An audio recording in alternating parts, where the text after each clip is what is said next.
द्वंद्व समास के बाद आइए अब हम आरंभ करते हैं बहुव्रीहि समास। यह समास के सभी भेदों में सबसे अंतिम भेद है बहुव्रीहि समास। तो देखिए अब बहुव्रीहि समास की कुछ मुख्य बातें। कर्मधारय समास के विशेषण विशेष्य वाले सभी उदाहरण यदि किसी अन्य अज्ञात व्यक्ति या वस्तु का बोध कराएं, यानी किसी थर्ड पर्सन का बोध कराएं, उसे बहुव्रीहि समास कहते हैं। समास का विग्रह करते समय दोनों बातों का ध्यान रखना चाहिए कि हम उसमें अन्य पद बता रहे हैं या सामान्य एक विग्रह कर रहे हैं। यदि हम अन्य किसी व्यक्ति वस्तु के बारे में बता रहे हैं तो वो बहुव्रीहि होगा। अगर हम सामान्य उसका विग्रह कर रहे हैं तो कर्मधारय रहेगा।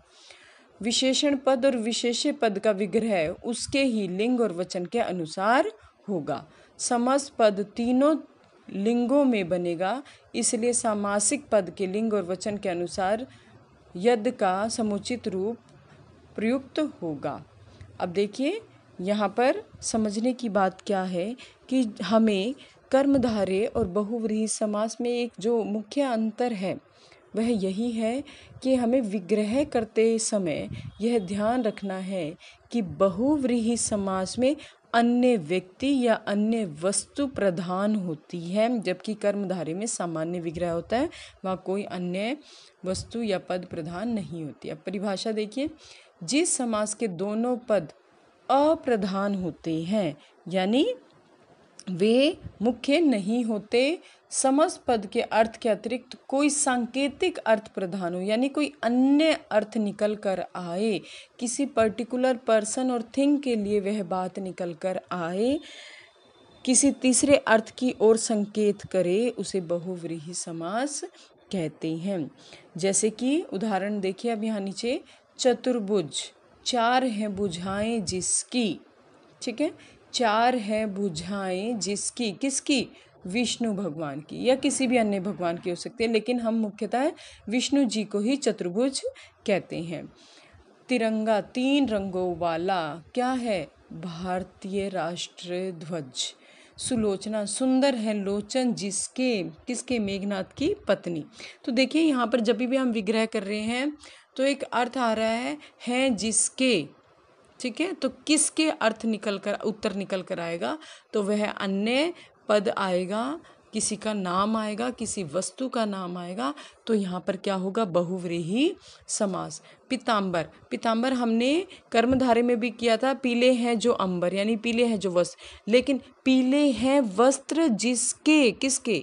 विष्णु के, श्री कृष्ण के, तो वो यहाँ पर पीताम्बर क्या होगा? बहुव्रीहि समास।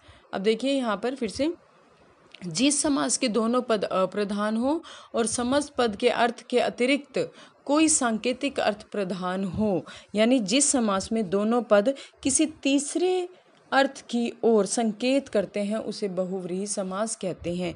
अब देखिए यहाँ दशानन, दशानन, 10 है आनन, आनन यानी मुख जिसके, 10 है आनन जिसके, किसके? रावण के। नीलकंठ, नीला है कंठ जिसका, किसका? शिव भगवान का। तो यहाँ पर क्या हुआ है? दोनों ही शब्द दशानन और नीलकंठ एक अन्य अर्थ की ओर संकेत कर रहे हैं, तीसरे अर्थ की ओर संकेत कर रहे हैं, तो इसलिए यहाँ पर क्या है? बहुव्रीहि समास। जैसे चक्रधर, चक्र को धारण करने वाला, या चक्र है तो चक्रपाणी होगा, तो चक्र है हाथ में जिसके, तो यहाँ पर दोनों ही अर्थ में क्या आएगा? श्री कृष्ण, तो इसलिए चक्रधर और चक्रपाणी क्या है? बहुव्रीहि समास। अब बहुव्रीहि समास के कुछ अन्य भेद उदाहरण देखेंगे। दशानन हमने अभी पढ़ा, नीलकंठ भी, सुलोचना, सुंदर है लोचन जिसके अर्थात मेघनाथ की पत्नी, पीताम्बर, पीला है अंबर जिसका, श्री कृष्ण, लंबोदर, लंबा है उदर, उदर यानी पेट, जिसका? गणेश जी का, श्री गणेश जी का। दुरात्मा, बुरी है आत्मा या बुरी आत्मा वाला यानी कोई भी दुष्ट व्यक्ति।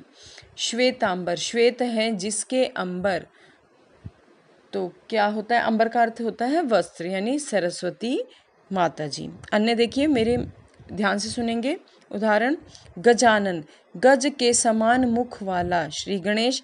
पंकज, पंक यानी कीचड़, तो पंख में उत्पन्न हुआ क्या? कमल। चतुरानन, चार मुखों वाला, कौन होता है चार मुख वाला ईश्वर? ब्रह्मा जी। Very good. एक दंत, एक दांत वाला या एक दांत है जिसका, किसका? श्री गणेश का। गुड।